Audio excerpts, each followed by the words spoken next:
Perkenalkan, nama saya Erlangga Enggendi Bisma Pratama dari grup D, kelompok 22. Jadi di sini saya akan menjelaskan sebuah kasus, yaitu ada seorang pria usia 25 tahun datang ke emergency room dengan keluhan utama yaitu frequently diare. Lalu dia mengatakan bahwa stoolnya itu mucoid, watery, tidak ditemukan darah, dan juga oily. Dari pemeriksaan fisik, tanda-tanda vitalnya normal, dan intestinal sound-nya meningkat. Lalu dari mikroskopik dilakukan wet mount dan didapatkan gambaran seperti di bawah ini. Dan dari routine blood examination menunjukkan adanya peningkatan eosinofil. Oke, dari yang pertama saya akan menganalisa kasusnya dari shift complaint yang tadi frequent diare, yang mana ini merupakan tanda yang sangat utama bagi GI tract infection yang bisa disebabkan oleh virus, parasit, dan bakteri. Lalu dari history taking lanjutan ditemukan bahwa dari stoolnya itu gambarannya itu mucoid, berair, dan berminyak, dan tidak ditemukan darah.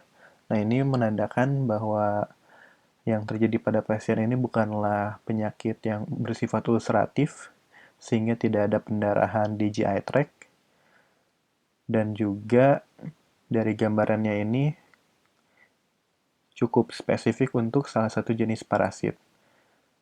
Lalu di pemeriksaan fisik juga ditemukan tanda-tanda vital normal dan ada suara dari intestin yang meningkat. Nah, sehingga dari gambaran stool yang khas ini diduga bahwa pasien terkena Giardia lamblia, sehingga dilakukan pemeriksaan stool untuk mengkonfirmasi adanya Giardia lamblia ini. Nah, setelah dilakukan pemeriksaan, didapati gambaran mikroskopik seperti tadi yang merupakan gambaran trofozoid dari Giardia lamblia. Sehingga pasien kita diagnosis giardiasis.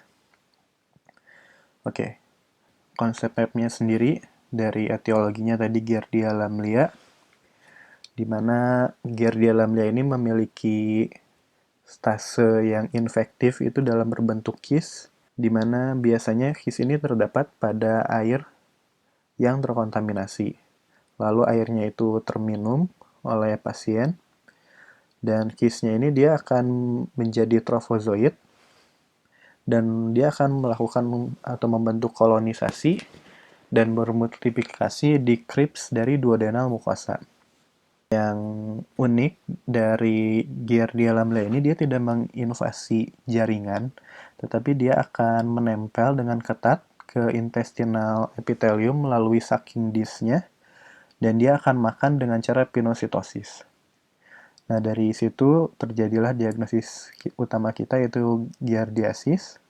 Dan dari giardiasis ini, dia bisa merubah dari enteric nervous system, sehingga menyebabkan gastrointestinal motility-nya meningkat, yang mana bisa terdengar dari intestinal sound-nya juga yang meningkat.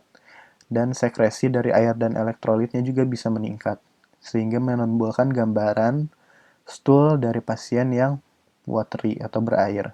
Nah, dari Giardia lamblia ini dia juga mampu merilis arginin deaminase dan juga cysteine protease, yang mana bisa mengganggu intestine epithelial proliferation, dan dia juga bisa mengganggu villi. Sehingga yang terjadi adalah rusaknya dari brush border yang mengakibatkan nutrisi-nutrisi sulit diserap, sehingga terjadi malabsorpsi dan menginduksi inflamasi. Nah, dari malabsorpsi ini menyebabkan ada banyak, utamanya adalah fat yang tidak terabsorpsi, sehingga mengakibatkan gambaran seperti berminyak. Dan juga inflamasi yang menyebabkan produksi mukus meningkat, sehingga dari stoolnya juga memiliki gambaran mucoid. Dan karena adanya inflamasi juga dari pemeriksaan darahnya juga terjadi eosinofilia. Giardia lamblia ini ketika dia mencapai suatu kondisi yang tidak menguntungkan bagi dirinya, contohnya adalah large intestine, sehingga menyebabkan Giardia lamblia ini dehidrasi, dia akan memasuki fase KIS kembali, di mana dari fase KIS ini dia bisa bertahan selama beberapa bulan di lingkungan luar.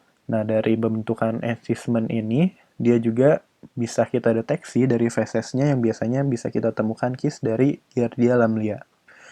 Nah, lalu kenapa yang ditemukan pada kasus kita ini adalah bentuknya trofozoid? Itu karena dari stoolnya sendiri berbentuk watery. Oke. Nah, lalu dari gambaran agen penginfeksinya dan life cycle-nya, bisa kita lihat seperti yang sudah kita ketahui, dia terinfeksi oleh Giardia lamblia yang mana host utamanya adalah manusia, babi, dan monyet. Dari habitatnya sendiri, dia gemar di upper GI tract, yaitu duodenum dan upper jejunum, dan dia juga terkadang bisa masuk ke biliary tract. Untuk morfologinya sendiri, di sebelah kanan, di sini saya memiliki gambaran dari trofozoid, yang mana ini merupakan fase yang patologik, tetapi dia ini bersifat non-infektif. Nah, ini juga disebut feeding stage, di mana dia akan makan dan dia juga akan bereplikasi dengan cara membelah diri menjadi dua. Dia berbentuknya oval atau seperti buah pir, lalu dia memiliki sucking disc di anterior end-nya, lalu dia juga memiliki flagella yang terdapat 4 di lateral, 2 ventral, dan 2 caudal. Bentuk ketika dia dalam fase atau stase KIS, yaitu stase yang infektif, itu dia akan memiliki bentuk yang ovoid dengan dinding KIS yang tebal, lalu dia akan memiliki nuklei-nuklei yang terdapat 2-4 nukleus di satu pol, lalu dia memiliki aksonemes yang berjalan secara diagonal, lalu dia akan memiliki flagella yang memendek dan seperti masuk ke dalam dari kisnya tersebut. Nah, seperti yang sudah saya katakan di awal tadi, bahwa kis terbentuk ketika trofozoid menjadi dehidrasi ketika dia melewati large intestine. Di mana dalam bentuk kis ini dia bisa tetap hidup di external environment selama beberapa bulan. Untuk life cycle-nya sendiri, di mana dia akan masuk dalam bentuk kis bersamaan dengan contaminated food atau water, lalu diminum. Nah, ketika dia sampai small intestine di duodenum, dia akan menjadi trofozoid. Nah, trofozoid ini dia akan bermultiplikasi, bisa membelah menjadi dua, dan dia akan kolonialisasi di crypts dari duodenum atau upper jejunum. Nah, ketika dia berjalan terus sampai mencapai ke large intestine, dia akan merasa dehidrasi dan akan berubah bentuk kembali menjadi KIS, sehingga dia bisa bertahan selama beberapa bulan. Nah, ini dapat kita lihat ada infective stage-nya yaitu KIS, dan diagnostic stage-nya itu KIS juga. Oke. Nah, lalu bagaimana gejala yang terjadi ketika kita kaitkan dengan siklus hidup pada Giardia lamblia ini? Maka yang terjadi tentu adalah watery, greasy, dan mucoid stool, karena diakibatkan dari attachment dari trofozoid tersebut, sehingga mengakibatkan malabsorpsi dari nutrisi-nutrisi di small intestine, dan utamanya adalah absorpsi dari fat. Nah, lalu simptom-simptom yang lain akan bermunculan seperti malaise, weakness, weight loss, abdominal cramp, distension, atau flatulence jika tidak ditangani lebih lanjut, sehingga mengakibatkan simptom-simptom yang lebih parah, yang merupakan seperti yang bisa kita lihat dari malaise, weakness, dan weight loss ini merupakan akibat dari malabsorpsi nutrisi di small intestine.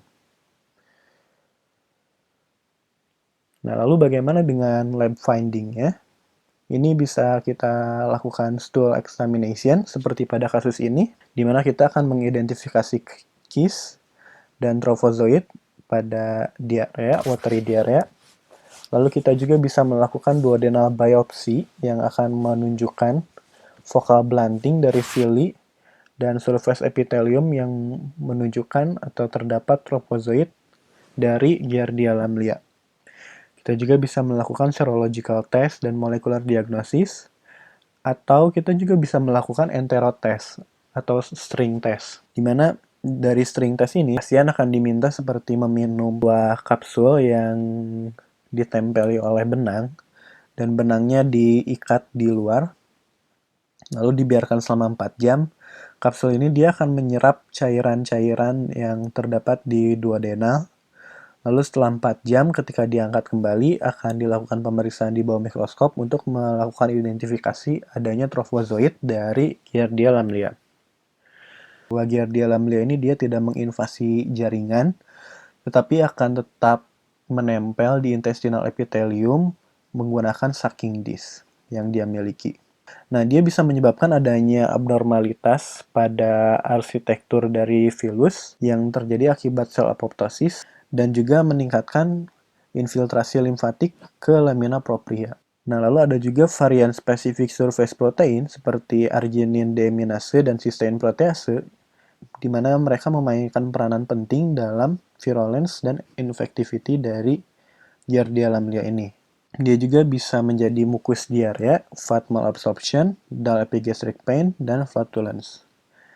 Nah, untuk anak-anak sendiri akan lebih mudah lagi terbentuknya adanya chronic diare yang bisa menyebabkan adanya malabsorption, weight loss, dan mungkin gangguan pertumbuhan jika tidak segera ditangani. Nah, lalu karena tadi di habitatnya juga dia bisa berkolonisasi di biliary tract, sehingga dia juga sangat bisa untuk mengganggu gallbladder, sehingga menyebabkan adanya biliary colic. Untuk treatmentnya, ada beberapa pilihan obat, yaitu ada metronidazole yang umum digunakan, di mana mekanismenya adalah dia akan menginhibisi protein sintesis dengan berinteraksi dengan DNA dan menyebabkan hilangnya helical DNA struktur dan kerusakan DNA yang menyebabkan kematian sel. Dengan dosis 250 mg 3 kali sehari selama 5-7 hari.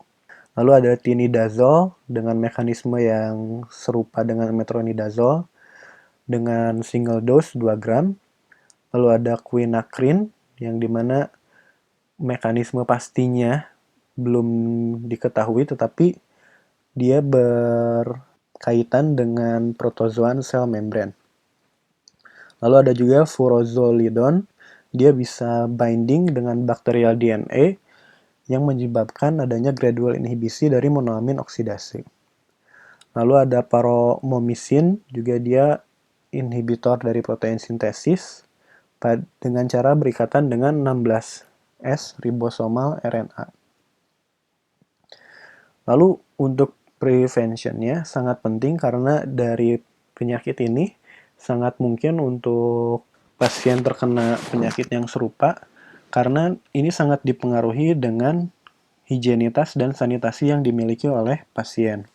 Sehingga dari rumah pasien sendiri sangat diperlukan adanya mekanisme yang proper untuk disposal waste ataupun feces.